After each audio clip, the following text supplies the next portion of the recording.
Well, I guess I first must apologise for my rather croaky voice today, which is just one of those handicaps of a British winter. Unfortunately, I seem to have come down with a bit of a cold, so sorry for that.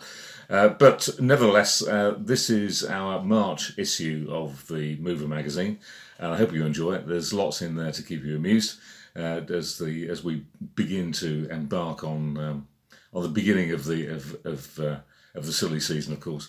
And I hope you find a bit of time to read through it.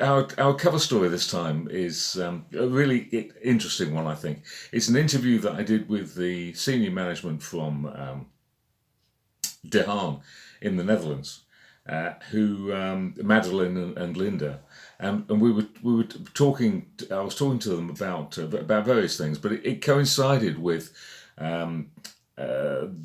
the announcement of the International Women's Day, which is on the 8th of March, which coincided with about the time that this magazine is going to be released, and you might be watching this. And I was intrigued to find out a little bit more about it, because they're two relatively young women running one of the major moving companies in Europe. And we started talking about management styles, and I asked them this question that I've asked many times, and I don't ever mean it in a disrespectful way, but it's you'll understand what I mean, because people often say that we need more women in senior roles, and I'm sure that's true, but it always begs the question from me as to why. And I understand that for the sake of fairness and balance and so on, it makes perfect sense. But from a commercial point of view, what actually does having more women on the board of a company add to the bottom line? And if it does, then why does it? That's the question that I was really interested in, and I've asked that question many times from many people, and never got a proper answer.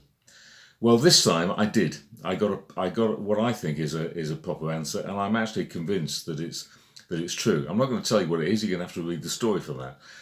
But I did think it was absolutely fascinating, and the thing that was particularly fascinating about it was the reason that it's particularly appropriate now is because of the market trading conditions right at this moment, which brings it all into a very sharp focus. Anyway, do read the story, and I'm sure you will find it interesting, as I found it interesting to write it.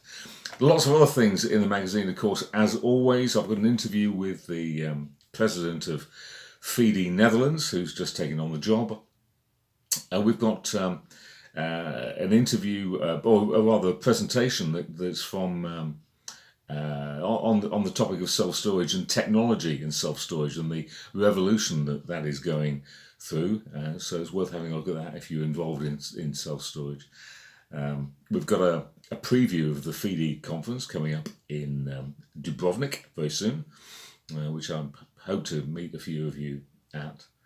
And we've got various other stories. We've got an update on the UK property market. We've got a report on the Atlas migration survey that they do every year in the United States, and much, much, much more, as always.